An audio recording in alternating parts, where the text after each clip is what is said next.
Report breaking വാർത്തയിലേക്ക്. ഇസ്ലാമിക ആഘോഷങ്ങളിൽ സ്ത്രീകളെ പൊതു ഇടങ്ങളിൽ പ്രദർശിപ്പിക്കരുതെന്ന് സമസ്ത കാന്തപുരം വിഭാഗം.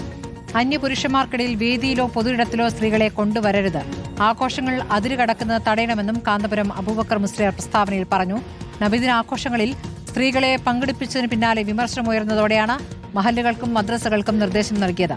വി.എസ്. രഞ്ജിത്ത് വിവരങ്ങളുമായി. രഞ്ജിത്ത്, എന്താണ് ഇപ്പോൾ കാന്തപുരം നിർദ്ദേശമായി പറഞ്ഞിരിക്കുന്നത്? നബിദിന ആഘോഷങ്ങളിൽ സ്ത്രീകൾ പങ്കെടുക്കുന്ന ഒരു പതിവ് സാധാരണ നമ്മൾ കാണാറില്ല. പ്രകടനത്തിലൊക്കെ സ്ത്രീകൾ പങ്കെടുത്തോ? എന്താണിപ്പോൾ ഇസ്ലാമിക ആഘോഷങ്ങളിൽ സ്ത്രീകളെ പ്രദർശിപ്പിക്കരുത് എന്ന വാക്കാണ്, എന്തോ ഒരു സാധനം പ്രദർശിപ്പിക്കുന്നത് പോലെ സ്ത്രീകളെ പ്രദർശിപ്പിക്കരുത് എന്ന വാക്കാണ് ഇപ്പോൾ കാന്തപുരം പ്രയോഗിച്ചിരിക്കുന്നത്. എന്താണ് ഒരു നിർദ്ദേശമായി പറഞ്ഞിരിക്കുന്നത്?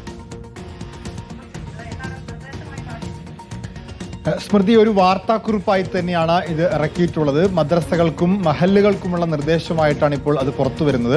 അതിൽ പ്രധാനമായിട്ടും ഇസ്ലാമികമായ ആഘോഷങ്ങൾ, ഇപ്പോൾ ഈ അടുത്ത് കഴിഞ്ഞ നബിദിനത്തെ പരാമർശിച്ചുകൊണ്ട് തന്നെയാണ് അത്തരം ഒരു പ്രസ്താവന ഇറങ്ങുന്നത്. അതിൽ ഇസ്ലാമികമല്ലാത്ത ആചാര രീതികളും അതുപോലെ ആഘോഷ രീതികളും കൊണ്ടുവരാൻ പാടില്ല എന്നുള്ളതാണ് ഏറ്റവും പ്രധാനപ്പെട്ട കാര്യമായി ചൂണ്ടിക്കാണിക്കുന്നത്. അതോടൊപ്പം തന്നെ സ്ത്രീകളെ ഇത്തരത്തിൽ വേദികളിലോ പൊതു ഇടങ്ങളിലോ പ്രദർശിപ്പിച്ചുകൊണ്ട് അവരെ കൊണ്ടുവന്നുകൊണ്ടുള്ള ആഘോഷ രീതികൾ അത് തീർത്തും ഇസ്ലാമികമല്ല എന്നും ചൂണ്ടിക്കാണിക്കുന്നു. അപ്പോൾ ഈ നേരത്തെ സ്മൃതി ചൂണ്ടിക്കാണിച്ച പോലെ തന്നെ ഈ നബിദിന റാലികളിൽ സാധാരണ ദഫ്മുട്ടും അതുപോലെയുള്ള പരിപാടികളുമൊക്കെ ആൺകുട്ടികളെയാണ് കൊണ്ടുവരാറുള്ളത്. ചിലയിടങ്ങളിലെങ്കിലും പെൺകുട്ടികളെ ഇത്തരത്തിലുള്ള പരിപാടികളിലും വേദികളിലും ഒക്കെ പൊതുയിടങ്ങളിലെ റാലികളിലുമൊക്കെ പങ്കെടുപ്പിച്ചിട്ടുള്ള ദൃശ്യങ്ങൾ പുറത്തു വന്നിരുന്നു. ഇതിന്റെ പിന്നാലെയാണ് വലിയ വിമർശനം ഉയർന്നത്. അതിന് മറുപടിയായിട്ടാണ് ഇപ്പോൾ ഒരു പ്രസ്താവനയായി തന്നെ കാന്തപുരം വിഭാഗത്തിന്റെ സമസ്ത മുഷാവറയുടെ പ്രസ്താവനയായി തന്നെ ഇത് പുറത്തിറങ്ങുന്നത്.